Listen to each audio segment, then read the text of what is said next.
Hello, my friend, and welcome to Short Stories, a production of AdventuresInAudio.net. I'm Robert Crandall, and it's nice to be with you.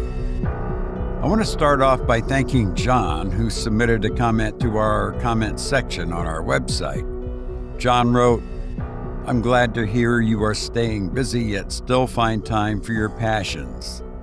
I heard you talking about your comment page on your podcast, and I had to post one myself. I listen via iHeartRadio.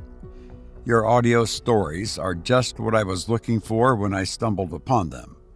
There are not many who have the ability to bring the imagination to life through the spoken words such as yourself. Please keep up the good work. We are out there and we are listening." Wow. Thank you so much, John. And as long as you are listening, I will keep producing this podcast of short stories of the horror and related genres. Downloads keep increasing, even though we are very small in comparison to other podcasts with broader appeals, like sports or something. That's okay. This is a niche genre, and I'm happy with it, and I'm happy with its progress and grateful for your response and your patience. Sometimes it takes a while to get an episode produced and published. So thank you, John, and thank every one of you who have downloaded this podcast. And what is really amazing, too, is that it's heard around the world in about 40 countries, I think, or more. And so wherever you are, thank you.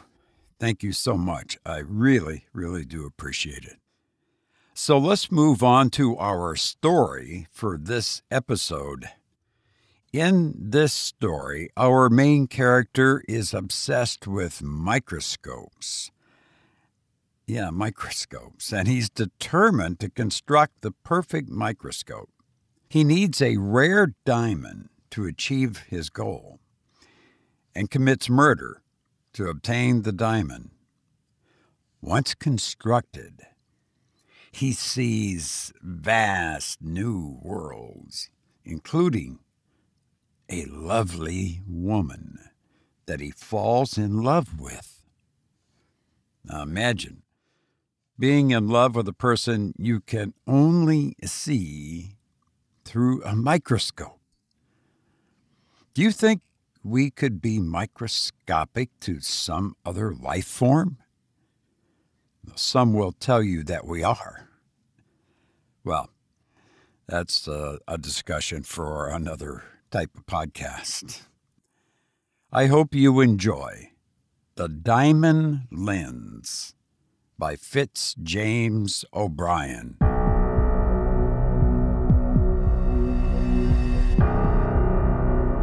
From a very early period of my life, the entire bent of my inclinations had been toward microscopic investigations.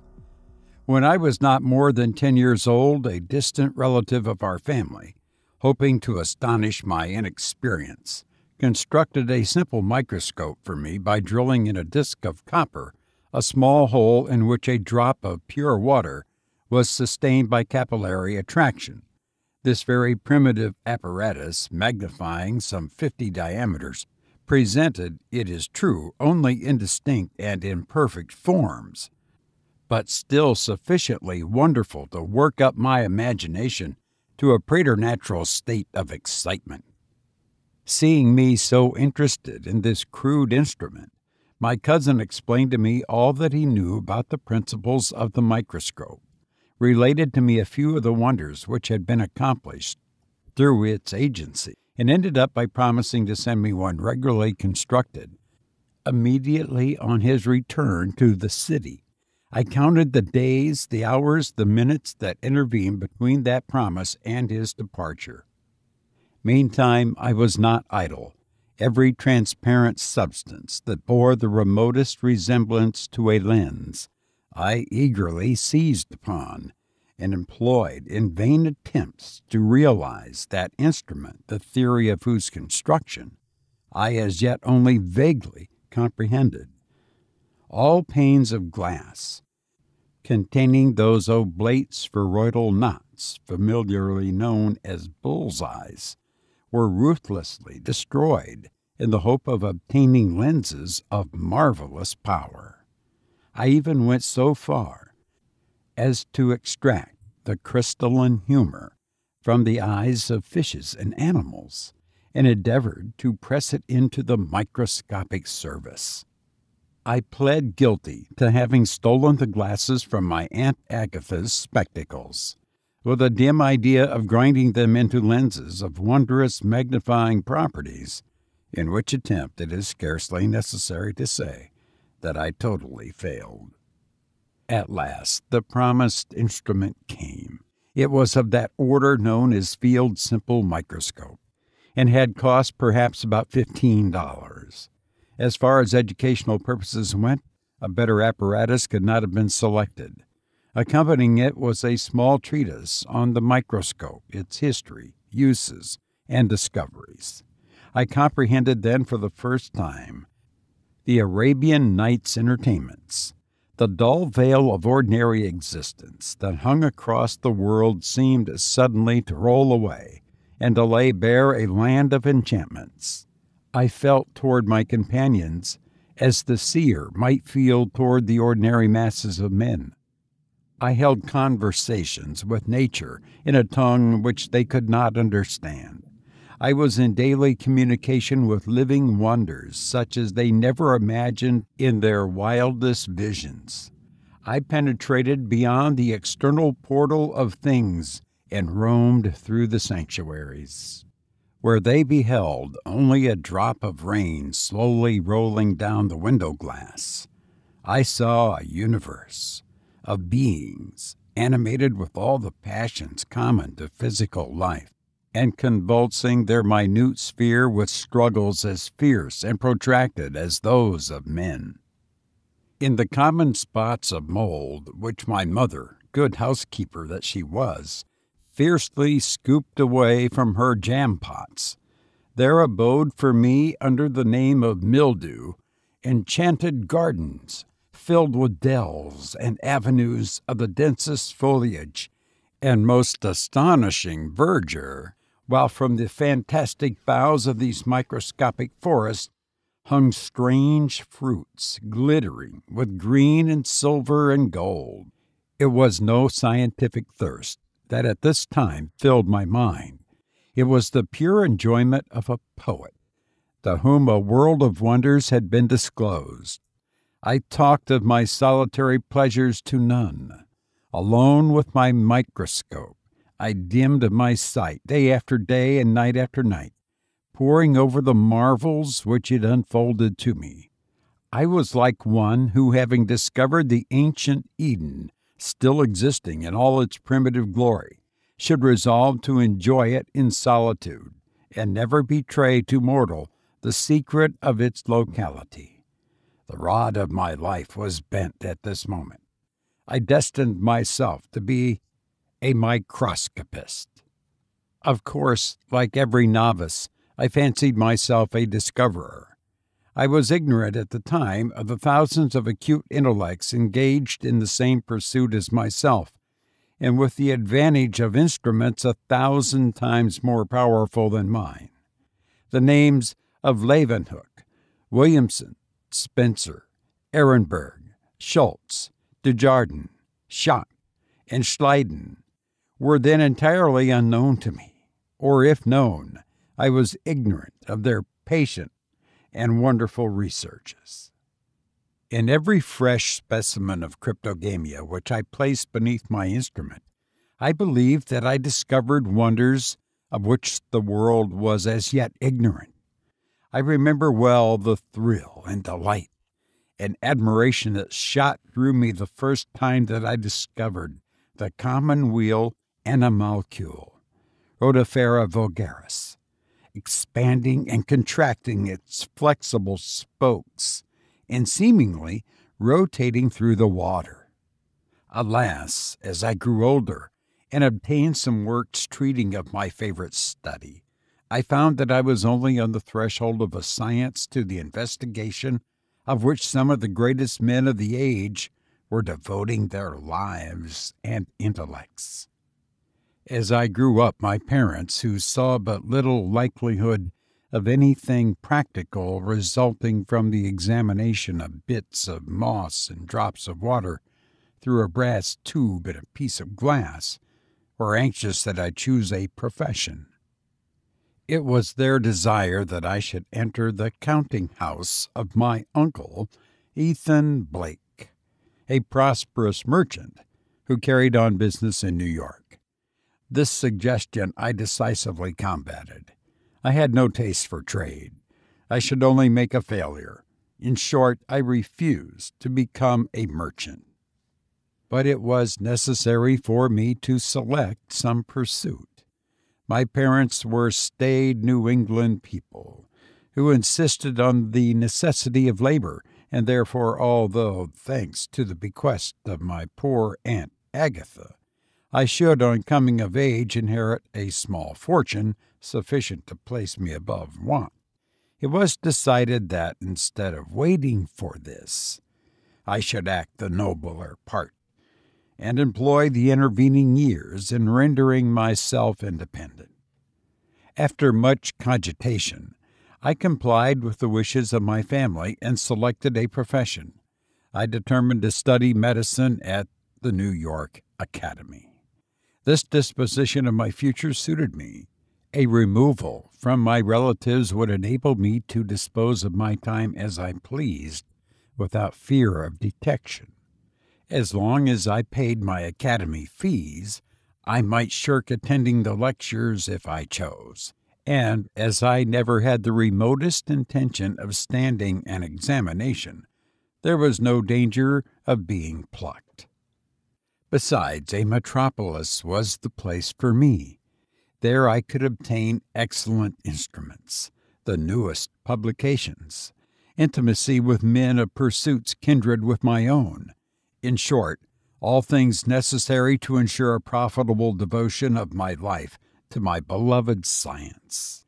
I had an abundance of money, few desires that were not bounded by my illuminating mirror on one side and my object glass on the other. What, therefore, was to prevent my becoming an illustrious investigator of the veiled world? It was with the most buoyant hope that I left my New England home and established myself in New York. My first step, of course, was to find suitable apartments.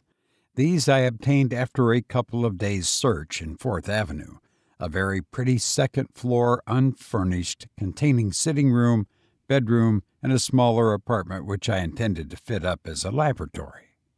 I furnished my lodgings simply, but rather elegantly, and then devoted all of my energies to the adornment of the temple of my worship. I visited Pike, the celebrated optician, and passed in review his splendid collection of microscopes, Field's compound, Hingham's, Spencer's, Nashet's binocular, that founded on the principles of the stereoscope, and at length fixed upon that form known as Spencer's trunnion microscope, as combining the greatest number of improvements with an almost perfect freedom from tremor. Along with this, I purchased every possible accessory: draw tubes, micrometers, a camera lucida, lever stage, achromatic condensers, white cloud illuminators, prisms, parabolic condensers, polarizing apparatus, forceps, aquatic boxes, fishing tubes, with a host of other articles, all of which would have been useful in the hands of an experienced microscopist, but as I afterward discovered, were not of the slightest present value to me. It takes years of practice to know how to use a complicated microscope. The optician looked suspiciously at me as I made these valuable purchases. He evidently was uncertain whether to set me down as some scientific celebrity or a madman.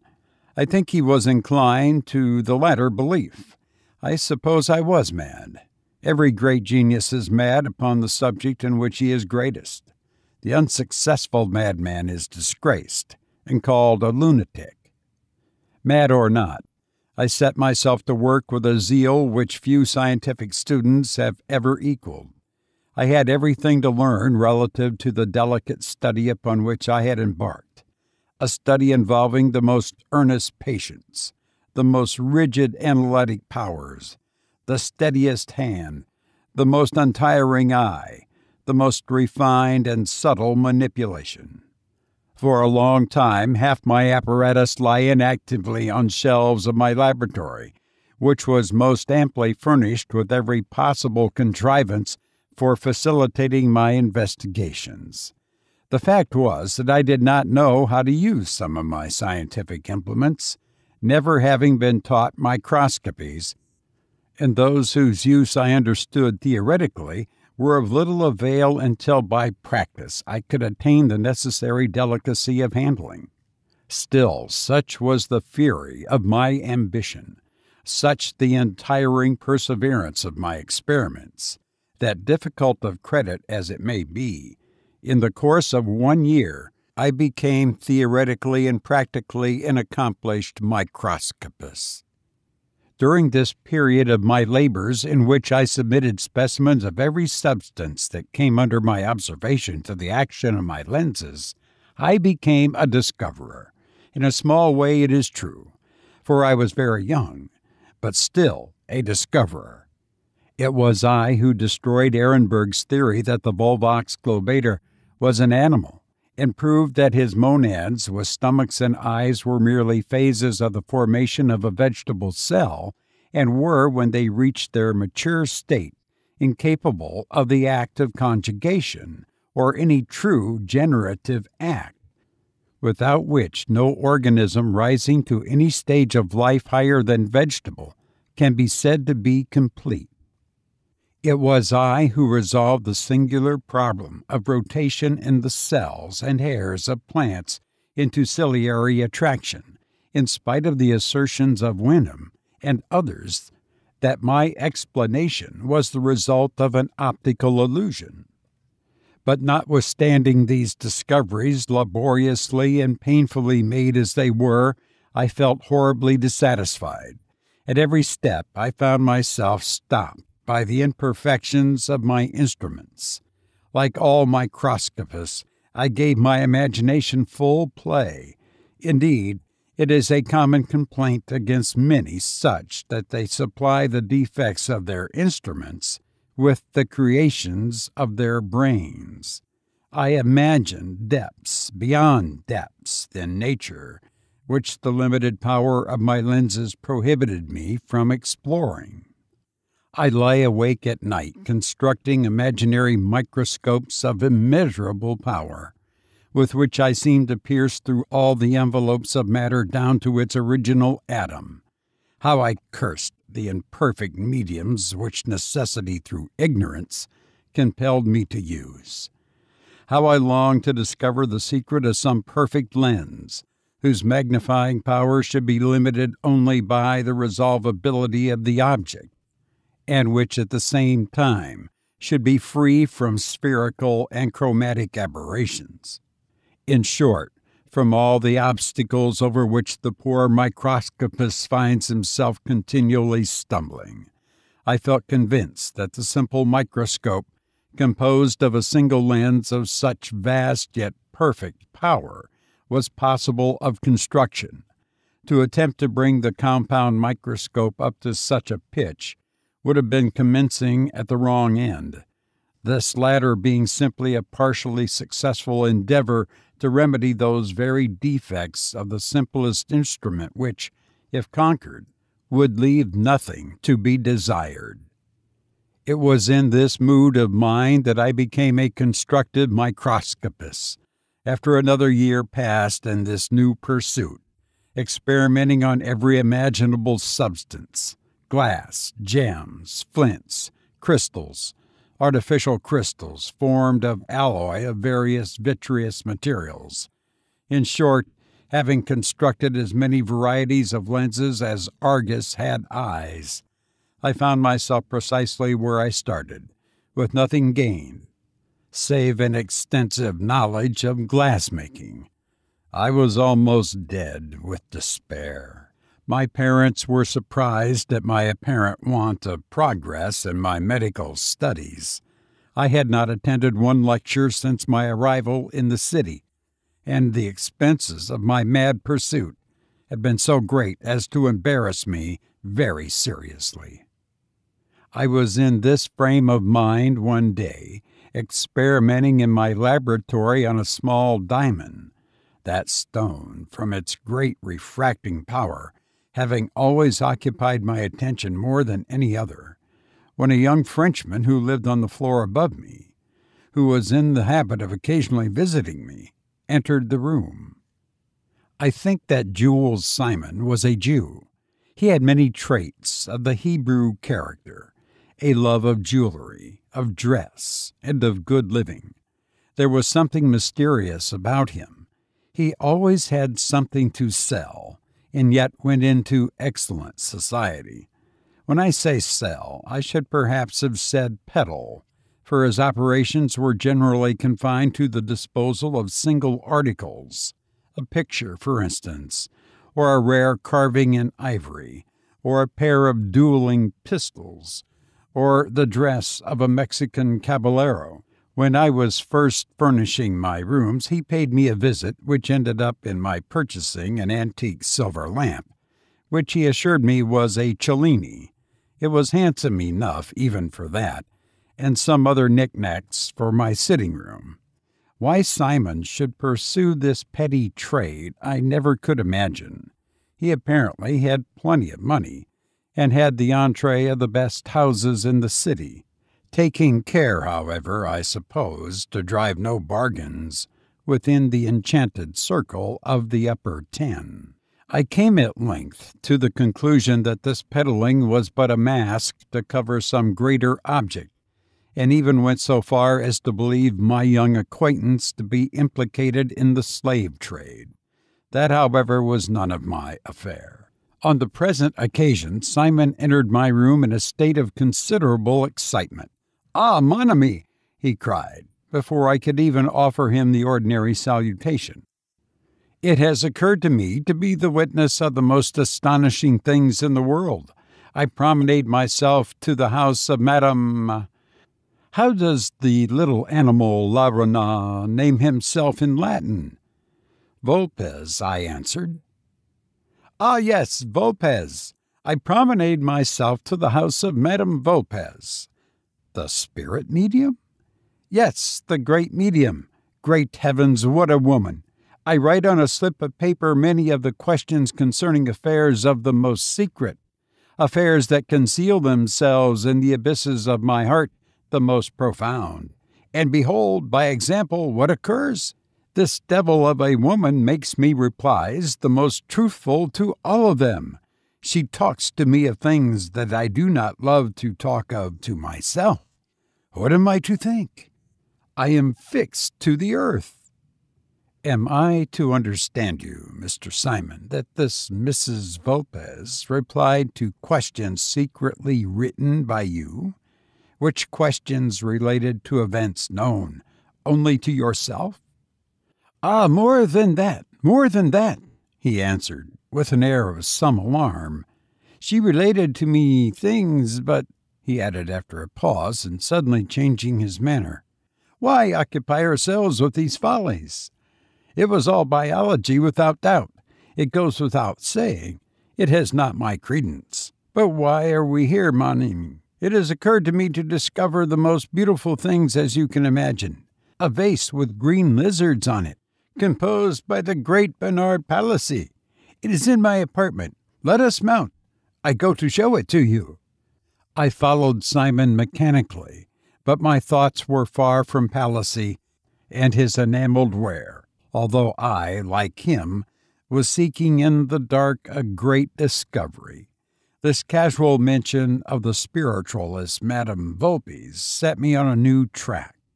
What if, through communication with more subtle organisms than my own, I could reach at a single bound the goal which perhaps a life of agonizing mental toil would never enable me to attain? While purchasing the Palissy vase from my friend Simon, I was mentally arranging a visit to Madame Vulpes. 2 evenings after this, thanks to an arrangement by letter and the promise of an ample fee, I found Madame Vulpes awaiting me at her residence alone. She was a coarse-featured woman, with keen and rather cruel dark eyes, and an exceedingly sensual expression about her mouth and underjaw. She received me in perfect silence, in an apartment on the ground floor, very sparsely furnished. In the center of the room, close to where Madame Vulpes sat, there was a common round mahogany table. If I had come for the purpose of sweeping her chimney, the woman could not have looked more indifferent to my appearance. There was no attempt to inspire the visitor with awe. Everything bore a simple, practical aspect. This intercourse with the spiritual world was evidently as familiar an occupation with Mrs. Vulpes as eating her dinner or riding in an omnibus. "You come for a communication, Mr. Linley," said the medium in a dry, business-like tone of voice. "By appointment, yes. What sort of communication do you want? A written one?" "Yes, I wish for a written one." "From any particular spirit?" "Yes." "Have you ever known this spirit on earth?" "Never. He died long before I was born. I wish merely to obtain from him some information which he ought to be able to give better than any other." "Will you seat yourself at the table, Mr. Linley?" said the medium, "and place your hands upon it." I obeyed Mrs. Vulpes, being seated opposite to me, with her hands also on the table.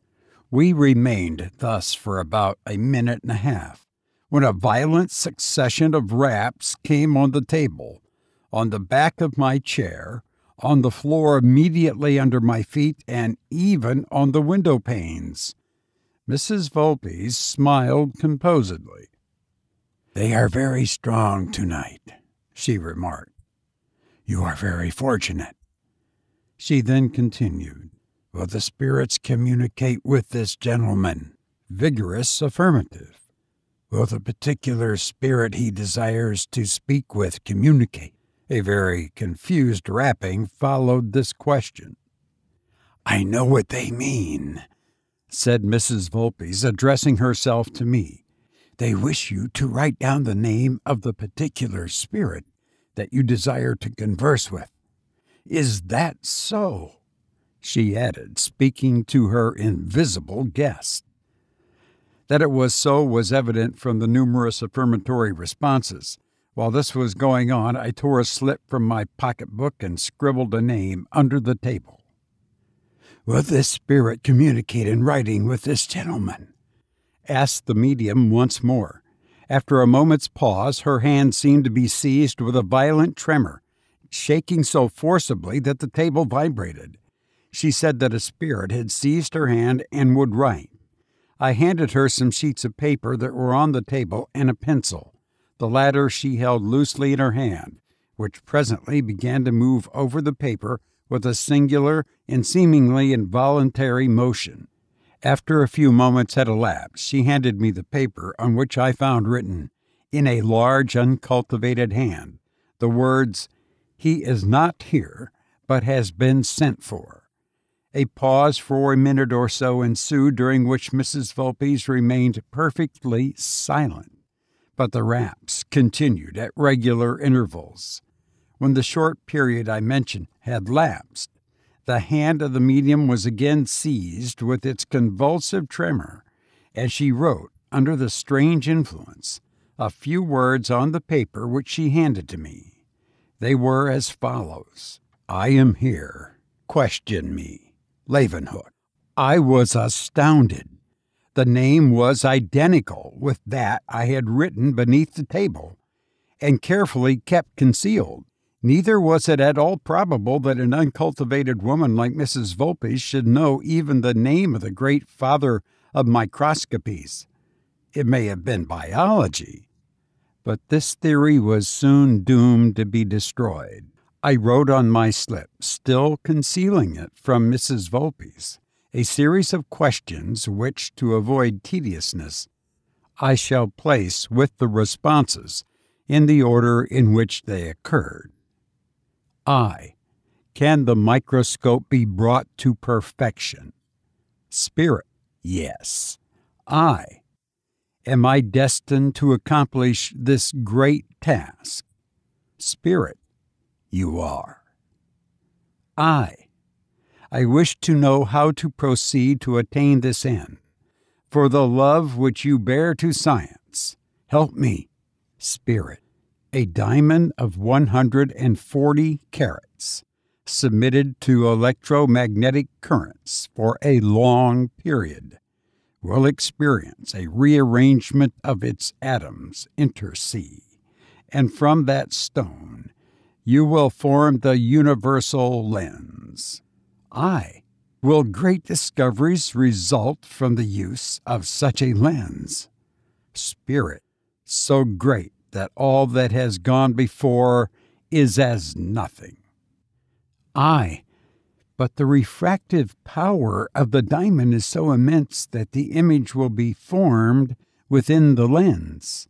How is that difficulty to be surmounted? Spirit. Pierce the lens through its axis, and the difficulty is obviated. The image will be formed in the pierced space, which will itself serve as a tube to look through. Now I am called. Good night. I cannot at all describe the effect that these extraordinary communications had upon me. I felt completely bewildered. No biological theory could account for the discovery of the lens. The medium might, by means of biological rapport with my mind, have gone so far as to read my questions and reply them coherently, but biology could not enable her to discover that magnetic currents would so alter the crystals of the diamond as to remedy its previous defects and admit of its being polished into a perfect lens. Some such theory may have passed through my head, it is true, but if so, I had forgotten it. In my excited condition of mind, there was no excuse left but to become a convert. It was in a state of the most painful nervous exaltation that I left the medium's house that evening. She accompanied me to the door, hoping that I was satisfied. The raps followed us as we went through the hall, sounding on the balusters, the flooring, and even the lintels of the door. I hastily expressed my satisfaction and escaped hurriedly into the cool night air. I walked home with but one thought possessing me: how to obtain a diamond of the immense size required. My entire means multiplied 100 times over would have been inadequate to its purchase.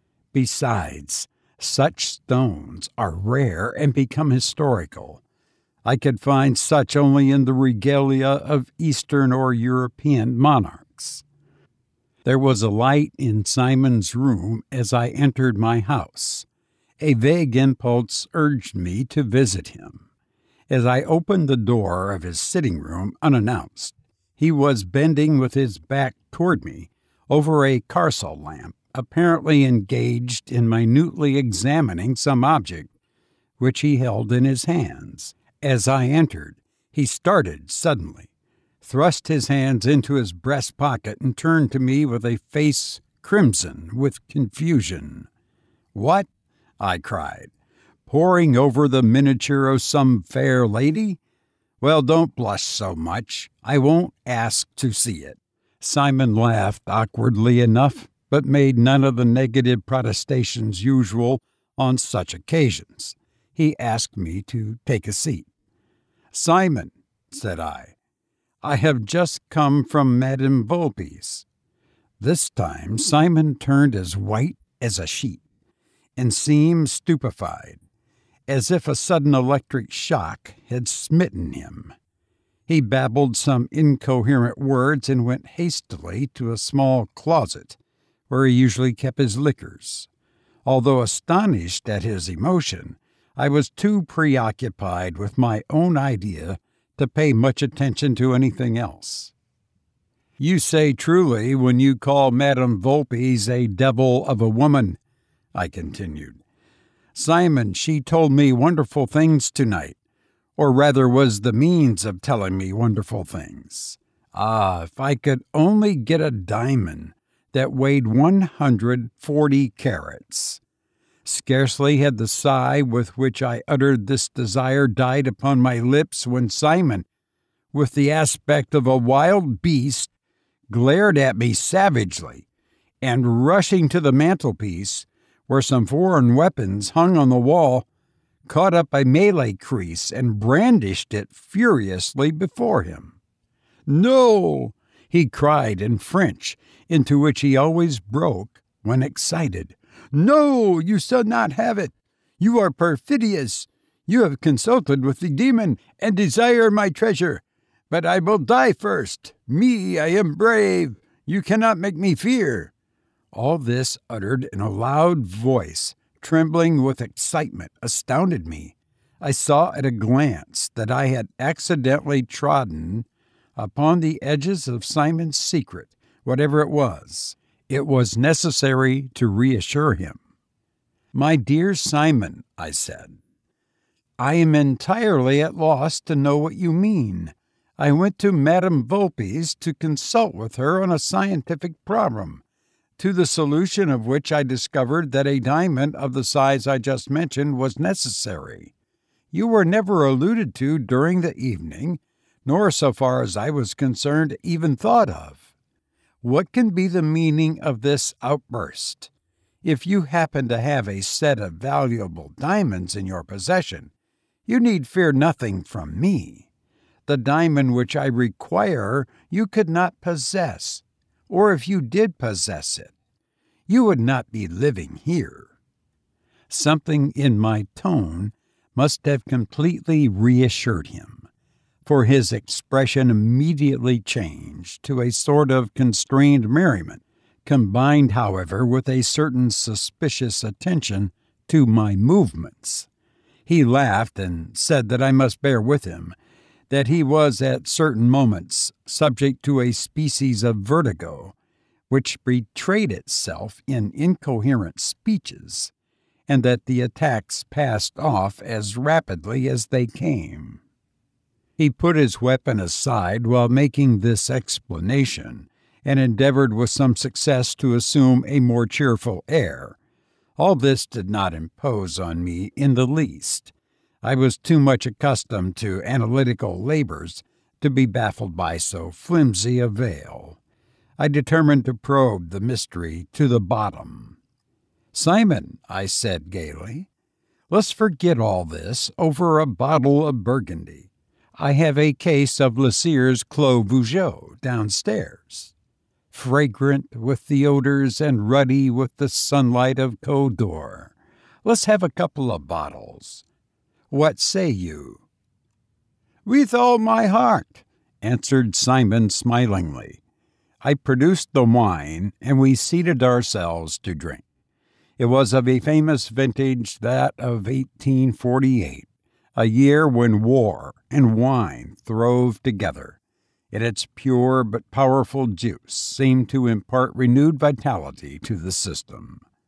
By the time we had finished the second bottle, Simon's head, which I knew was a weak one, had begun to yield, while I remained calm as ever, only that every draught seemed to send a flush of vigor through my limbs. Simon's utterance became more and more indistinct. He took to singing French chansons of a not very moral tendency. I rose suddenly from the table just at the conclusion of one of those incoherent verses, and fixing my eyes on him with a quiet smile, said, "Simon, I have deceived you. I learned your secret this evening. You may as well be frank with me. Mrs. Volpe's, or rather one of her spirits, told me all." He started with horror. His intoxication seemed for the moment to fade away, and he made a movement toward the weapon that he had a short time before laid down. I stopped him with my hand. "Monster!" he cried passionately. "I am ruined. What shall I do? You shall never have it. I swear by my mother." "I don't want it," I said. "Rest secure, but be frank with me. Tell me all about it." The drunkenness began to return. He protested with maudlin earnestness that I was entirely mistaken, that I was intoxicated, then asked me to swear eternal secrecy and promised to disclose the mystery to me. I pledged myself, of course, to all. With an uneasy look in his eyes and hands unsteady with drink and nervousness, he drew a small case from his breast and opened it. Heavens! How the mild lamplight was shivered into 1,000 prismatic arrows as it fell upon a vast rose diamond that glittered in the case. I was no judge of diamonds, but I saw at a glance that this was a gem of rare size and purity. I looked at Simon with wonder and, must I confess it, with envy. How could he have obtained this treasure? In reply to my questions, I could just gather from his drunken statements, of which I fancy half the incoherence was affected, that he had been superintending a gang of slaves engaged in diamond washing in Brazil, that he had seen one of them secrete a diamond, but instead of informing his employers, had quietly watched the Negro until he saw him bury his treasure, that he had dug it up and fled with it, but that as yet he was afraid to attempt to dispose of it publicly. So valuable a gem being almost certain to attract too much attention to its owner's antecedents, and he had not been able to discover any of those obscure channels by which such matters are conveyed away safely. He added that, in accordance with Oriental practice, he had named his diamond with the fanciful title of the Eye of the Morning.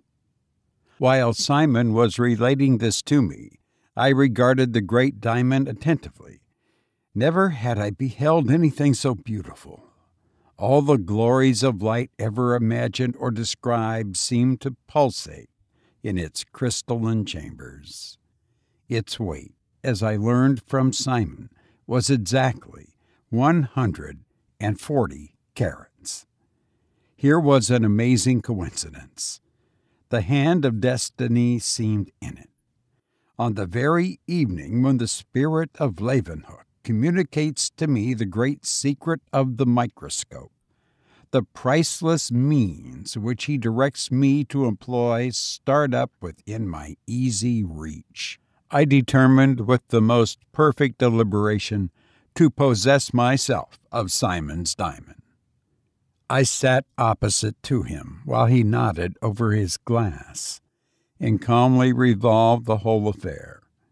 I did not for an instant contemplate so foolish an act as common theft, which would of course be discovered, or at least necessitate flight and concealment, all of which must interfere with my scientific plans.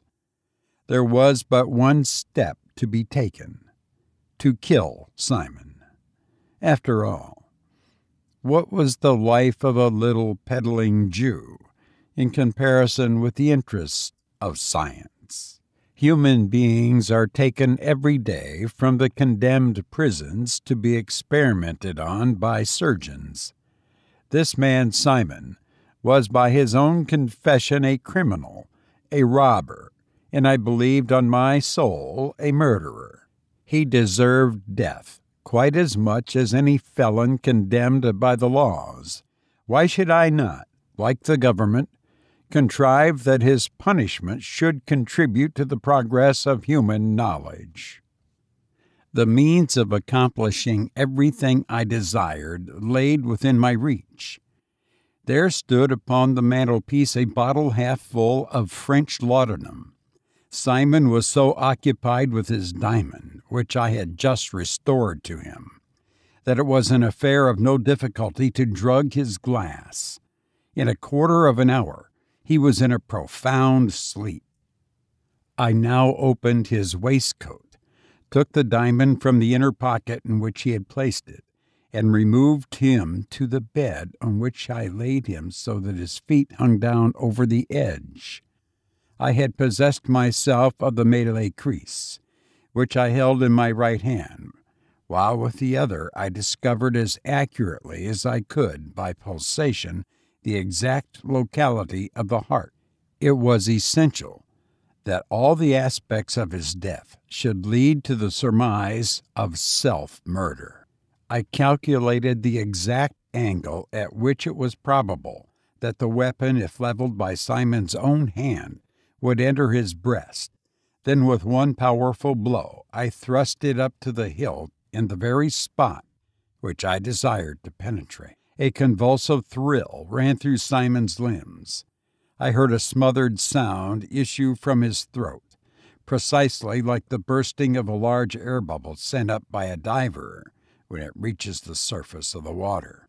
He turned half round on his side, as if to assist my plans more effectually. His right hand, moved by some mere spasmodic impulse, clasped the handle of the crease, which it remained holding with extraordinary muscular tenacity. Beyond this there was no apparent struggle. The laudanum, I presume, paralyzed the usual nervous action. He must have died instantly. There was yet something to be done. To make it certain that all suspicion of the act should be diverted from any inhabitant of the house to Simon himself, it was necessary that the door should be found in the morning, locked on the inside. How to do this and afterward escape myself? Not by the window. That was a physical impossibility. Besides, I was determined that the windows also should be found bolted. The solution was simple enough.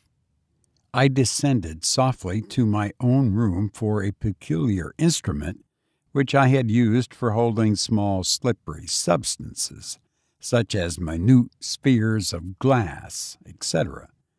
This instrument was nothing more than a long, slender hand vise, with a very powerful grip and a considerable leverage, which last was accidentally owing to the shape of the handle.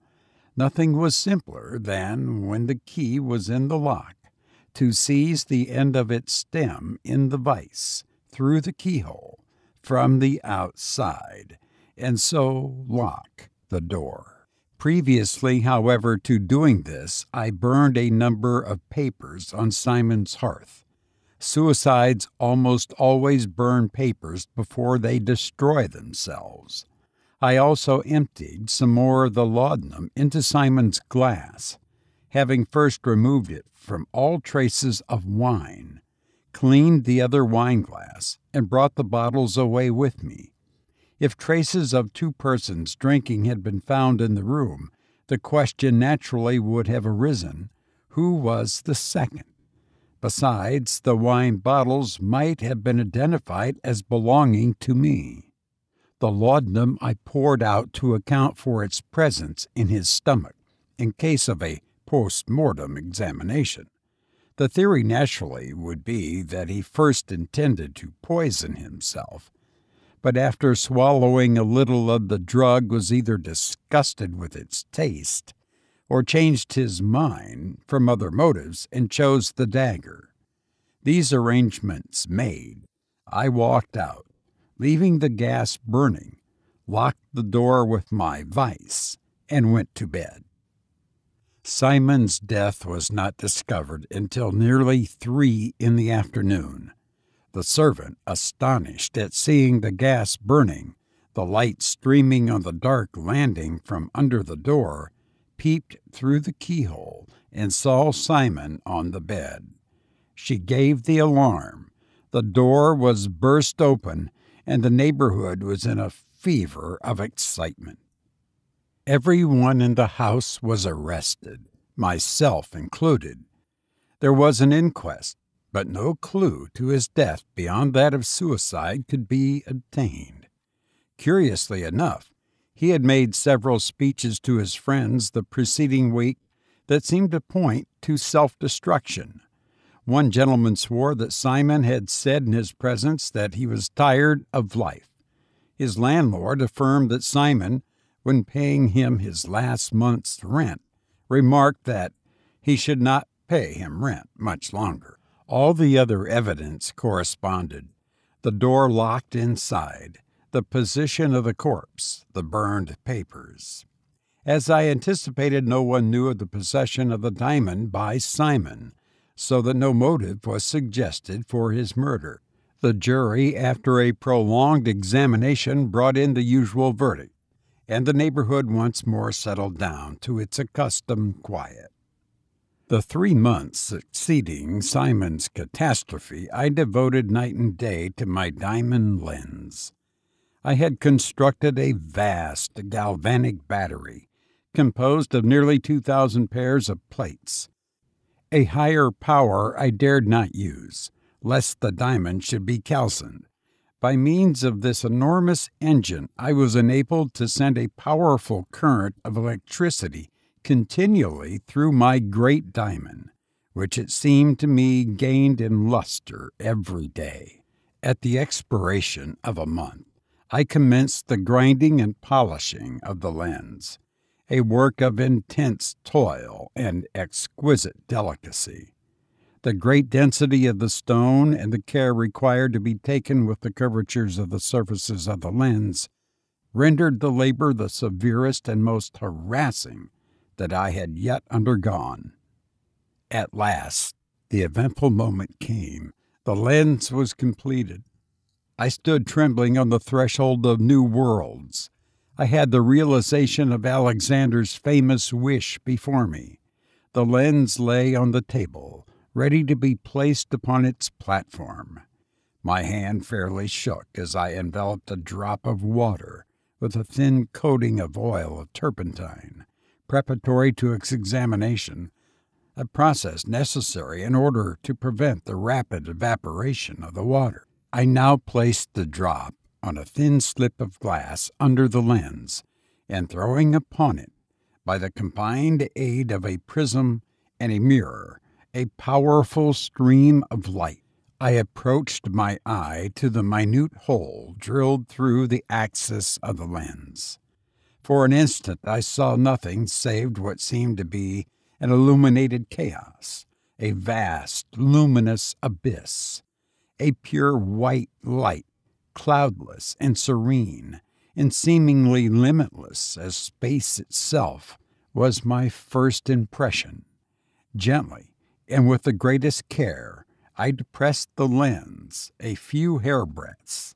The wondrous illumination still continued, but as the lens approached the object, a scene of indescribable beauty was unfolded to my view. I seemed to gaze upon a vast space, the limits of which extended far beyond my vision. An atmosphere of magical luminous permeated the entire field of view. I was amazed to see no trace of animalculous life. Not a living thing apparently inhabited that dazzling expanse. I comprehended instantly that, by the wondrous power of my lens, I had penetrated beyond the grosser particles of aqueous matter, beyond the realms of infusoria and protozoa, down to the original gaseous globule, into whose luminous interior I was gazing as into an almost boundless dome, filled with a supernatural radiance. It was, however, no brilliant void into which I looked. On every side I beheld beautiful inorganic forms of unknown texture and colored with the most enchanting hues. These forms presented the appearance of what might be called, for want of a more specific definition, foliated clouds of the highest rarity. That is, they undulated and broke into vegetable formations and were tinged with splendors, compared with which the gilding of our autumn woodlands is as dross compared with gold. Far away into the illimitable distance stretched long avenues of these gaseous forests, dimly transparent, and painted with prismatic hues of unimaginable brilliance. The pendant branches waved along the fluid glades until every vista seemed to break through the half-lucent ranks of many-colored, drooping silken pennons. What seemed to be either fruits or flowers, pied with 1,000 hues, lustrous and ever-varying, bubbled from the crowns of this fairy foliage. No hills, no lakes, no rivers, no forms, animate or inanimate, were to be seen, save those vast auroral copses that floated serenely in the luminous stillness, with leaves and fruits and flowers gleaming with unknown fires, unrealizable by mere imagination.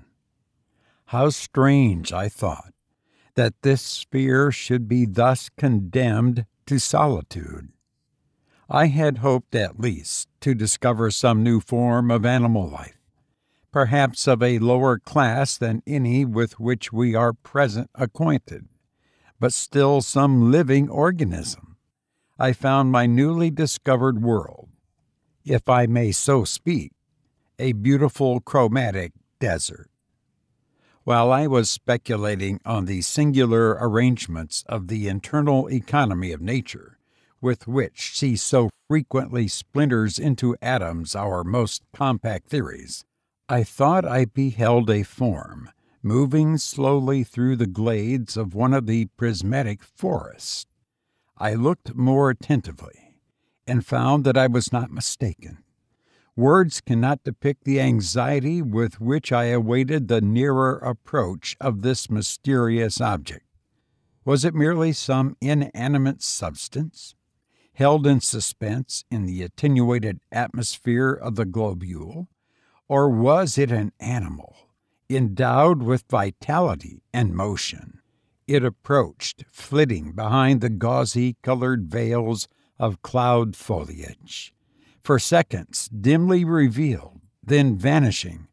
At last, the violet pennons that trailed nearest to me vibrated.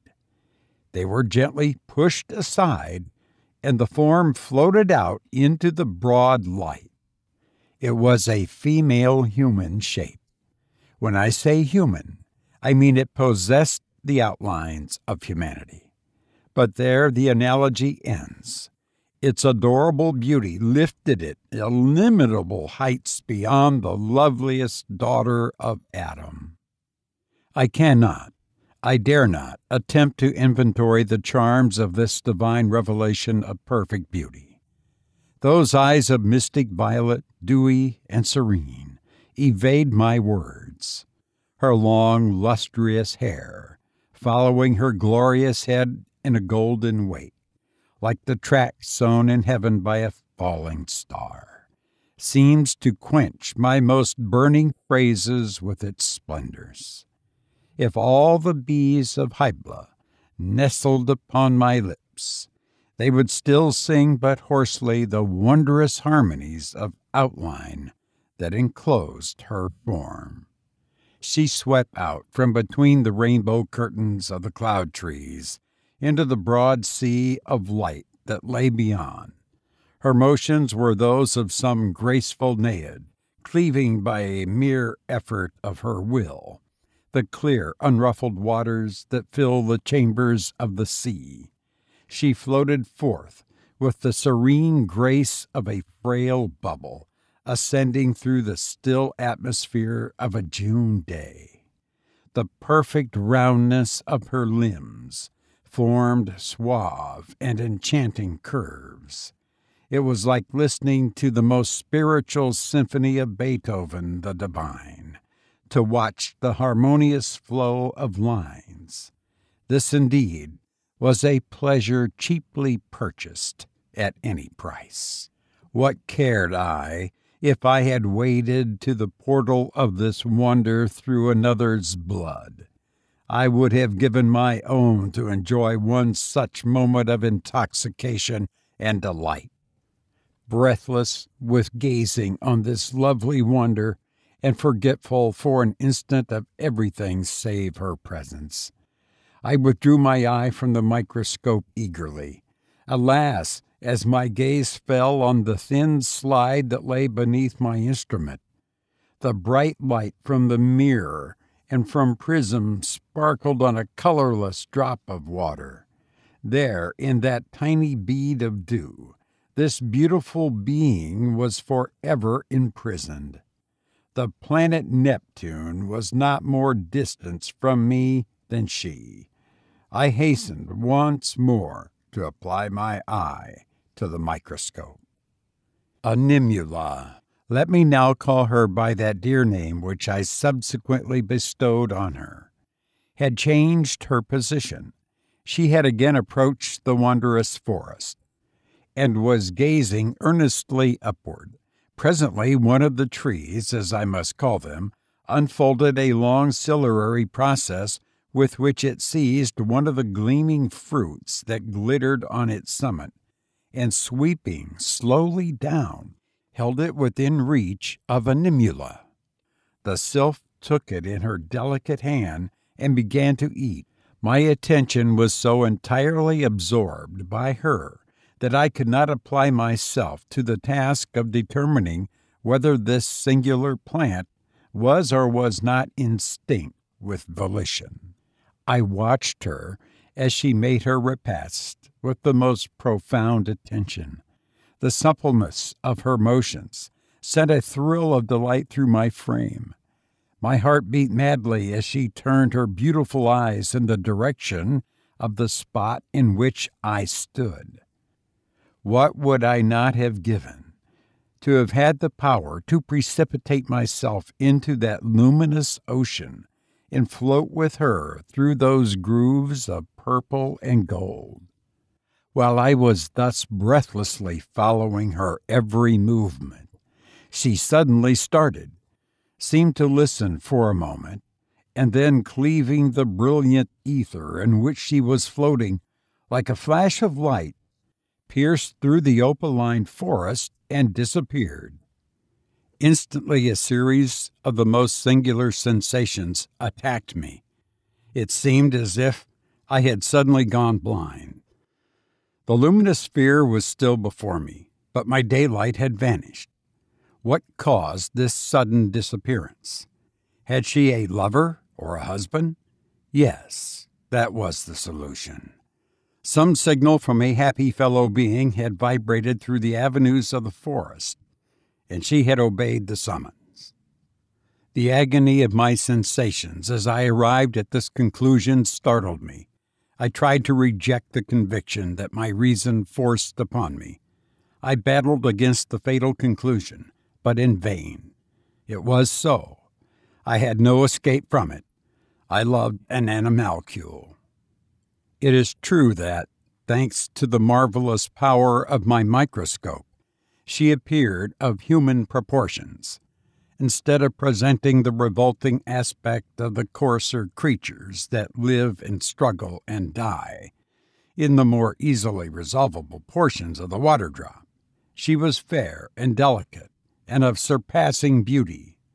But of what account was all that? Every time that my eye was withdrawn from the instrument, it fell on a miserable drop of water, within which, I must be content to know, dwelt all that could make my life lovely. Could she but see me once, could I for one moment pierce the mystical walls that so inexorably rose to separate us, and whisper all that filled my soul, I might consent to be satisfied for the rest of my life with knowledge of her remote sympathy. It would be something to have established even the faintest personal link to bind us together, to know that at times, when roaming through these enchanted glades, she might think of the wonderful stranger who had broken the monotony of her life with his presence and left a gentle memory in her heart. But it could not be. No invention of which human intellect was capable could break down the barriers that nature had erected. I might feast my soul upon the wondrous beauty, Yet she must always remain ignorant of the adoring eyes that day and night gazed upon her, and even when closed, beheld her in dreams. With a bitter cry of anguish, I fled from the room, and flinging myself on my bed, sobbed myself to sleep like a child. I arose the next morning almost at daybreak, and rushed to my microscope. I trembled as I sought the luminous world in miniature that contained my all. A nimula was there. I had left the gas lamp surrounded by its moderators burning when I went to bed the night before. I found the sylph bathing, as it were, with an expression of pleasure animating her features in the brilliant light which surrounded her. She tossed her lustrous golden hair over her shoulder with innocent coquetry. She lay at full length in the transparent medium in which she supported herself with ease and gamboled with the enchanting grace that the nymph Salmacis might have exhibited when she sought to conquer the modest Hermaphroditus. I tried an experiment to satisfy myself if her powers of reflection were developed. I lessened the lamplight considerably. By the dim light that remained, I could see an expression of pain flit across her face. She looked upward suddenly, and her brows contracted. I flooded the stage of my microscope again with a full stream of light, and her whole expression changed. She sprang forward like some substance deprived of all weight. Her eyes sparkled, and her lips moved. Ah, if science only had the means of conducting and reduplicating sounds, as it does with rays of light, what carols of happiness would then have entranced my ears! What jubilant hymns of Adonis would have thrilled the illumined air! I now comprehended how it was that the Count de Cabalus peopled his mystic world with self's beautiful beings whose breath of life was lambent fire, and who sported forever in regions of purest ether and purest light. The Rosicrucian had anticipated the wonder that I had practically realized. How long this worship of my strange divinity went on thus I scarcely know. I lost all note of time. All day from early dawn and far into the night, I was to be found peering through that wonderful lens. I saw no one, went nowhere, and scarce allowed myself sufficient time for my meals. My whole life was absorbed in contemplation as rapt as that of any of the Romish saints. Every hour that I gazed upon the divine form strengthened my passion, a passion that was always overshadowed by the maddening conviction that, although I could gaze on her at will, she never, never could behold me. At length I grew so pale and emaciated from want of rest and continual brooding over my insane love and its cruel conditions, that I determined to make some effort to wean myself from it. "Come," I said, "this is at best but a fantasy. Your imagination has bestowed on Animula charms which in reality she does not possess. Seclusion from female society has produced this morbid condition of mine. Compare her with the beautiful women of your own world, and this false enchantment will vanish." I looked over the newspapers by chance. There I beheld the advertisement of a celebrated danseuse who appeared nightly at Niblus. The Signorina Caradolce had the reputation of being the most beautiful as well as the most graceful woman in the world. I instantly dressed and went to the theater. The curtain drew up. The usual semicircle of fairies in white muslin were standing on the right toe around the enameled flower bank of green canvas, on which the belated prince was sleeping. Suddenly a flute is heard. The fairies start. The trees open. The fairies all stand on the left toe, and the queen enters. It was the signorina. She bounded forward amid thunders of applause, and, lighting on one foot, remained poised in the air. Heavens! Was this the great enchantress that had drawn monarchs at her chariot wheels? Those heavy, muscular limbs, those thick ankles, those cavernous eyes, that stereotyped smile, those crudely painted cheeks. Where were the vermeil blooms, the liquid, expressive eyes, the harmonious limbs of a Nimula? The signorina danced. What gross, discordant movements! The play of her limbs was all false and artificial. Her bounds were painful, athletic efforts. Her poses were angular and distressed the eye. I could bear it no longer. With an exclamation of disgust that drew every eye upon me, I rose from my seat in the very middle of Signorina's pas de fascination and abruptly quitted the house. I hastened home to feast my eyes once more on the lovely form of my sylph. I felt that henceforth to combat this passion would be impossible. I applied my eyes to the lens. A Nimula was there. But what could have happened? Some terrible change seemed to have taken place during my absence. Some secret grief seemed to cloud the lovely features of her I gazed upon. Her face had grown thin and haggard. Her limbs trailed heavily. The wondrous luster of her golden hair had faded. She was ill, and I could not assist her. I believe at that moment I would have forfeited all claims to my human birthright if I could only have been dwarfed to the size of an animalcule and permitted to console her from whom fate had forever divided me. I racked my brain for the solution of this mystery. What was it that afflicted the sylph? She seemed to suffer intense pain. Her features contracted, and she even writhed, as if with some internal agony. The wondrous forest appeared also to have lost half their beauty. Their hues were dim, and in some places faded away altogether. I watched Animula for hours with a breaking heart, and she seemed absolutely to wither away under my very eye. Suddenly I remembered that I had not looked at the water drop for several days. In fact, I hated to see it, for it reminded me of the natural barrier between Animula and myself. I hurriedly looked down on the stage of the microscope. The slide was still there, but, great heavens, the water drop had vanished.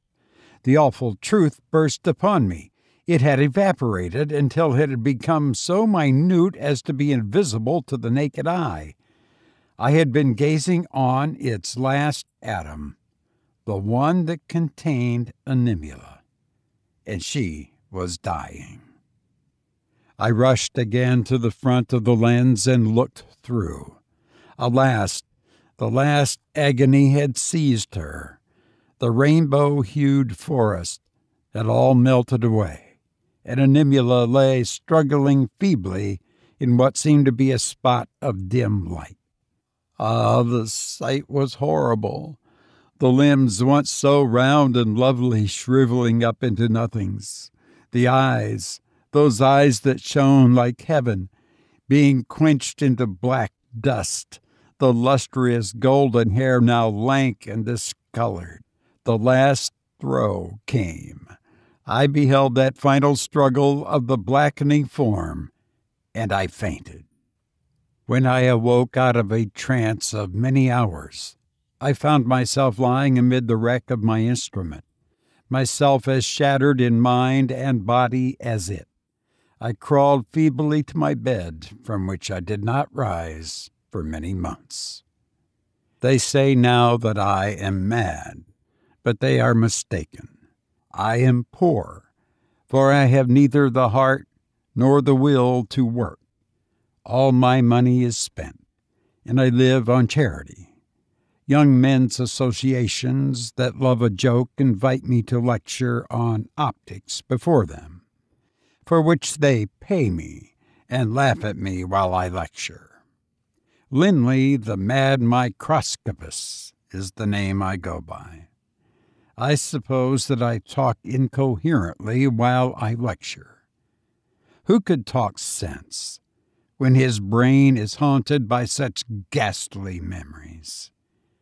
While ever and anon among the shapes of death, I behold the radiant form of my lost animula. You've been listening to The Diamond Lens by Fitz James O'Brien. Well, I've enjoyed being with you and sharing this story. Now I must leave, but I wish for you prosperity, happiness, and well-rounded and complete health. Thank you.